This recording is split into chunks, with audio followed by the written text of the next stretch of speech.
Hello বন্ধুরা, good morning সকলকে।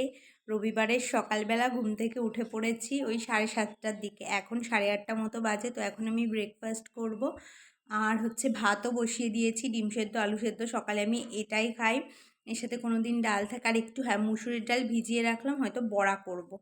আর কালকের ডাল আছে, একটু মুগের ডাল আছে উচ্ছে দিয়ে, আর একটু ওই পালং শাকের ঘ্যাট। তো ওটা আমি খাবো না, বাসি তরকারি ফ্রিজে রেখে দিয়েছি। তোমাদের দাদাভাই বললো ও এসে খাবে, গরম করে দেবো। আর আজকে মা আসবে, মা একটু পরে আসবে 10টার দিকে। তো আর এখন তো ব্রেকফাস্ট করবো, দাঁড়াও তোমাদেরকে দেখাচ্ছি কি কি খাবো। আর আরোহী আর মা আসবে।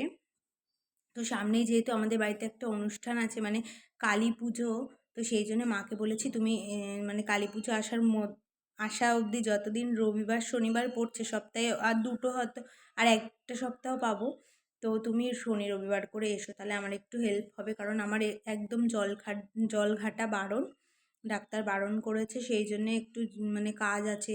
আর মাসিকে দিয়ে তো সব কাজ করানো যায় না, মাসি যেটুকু কাজ করে তাও আমাকে অনেক হেল্প করে দেয় মাসি। তো মাকে বলেছি কোটোকাটি যে সমস্ত মশলার দানি এগুলো আছে, এগুলো মা করে দেবে বলেছে এসে। তো যাই হোক, এখন কি ব্রেকফাস্ট করছি দেখাচ্ছি তোমাদেরকে। আর শনি রবিবারই আসতে বলেছি, তার কারণ আরোহীর স্কুল ছুটি থাকে, তো ওকে নিয়ে আসতে পারবে মা, না হলে বৌদি আবার দুটো বাচ্চাকে নিয়ে একা একা পারবে না। তো এই দেখো, আজকে এটা আমন্ড বাদাম, এটা পেস্তা বাদাম একটা নিয়েছি, আর এখানে অর্ধেক আখরোট বাদাম, আর এখানে কয়েকটা ছোলা, হরলিক্স বিস্কুট আর জল আছে। তো এটাই খাবো এখন সকালবেলায়, কারণ এইগুলো খেতে আমার অসহ্য লাগে। তো এইটা আর এই আখরোট বাদাম আর আমন্ড বাদামটাই আমি রোজ খাই। আর তোমাদের দাদা ভাইয়ের জন্যও ভিজিয়ে রাখি, ও খেয়ে চলে গেছে কাজে। ভোরবেলা আমি আর উঠি না। সত্যি কথা বলতে এগুলো খেতে আমার একদম অসহ্য লাগে। তো এগুলো যদি এবার নাও খাই, মানে পড়ে পড়ে নষ্ট হবে, কেনা হয়েছে। আর আমি খেলে তোমাদের দাদাভাইও খায়, মানে আমি যদি ভিজিয়ে রাখি। আর এগুলো আমি খোসা ছাড়িয়েই খাই, আখরোট বাদাম ও আমন্ড বাদাম খোসা ছাড়িয়ে না খেলে আমার ভালো লাগে না। আর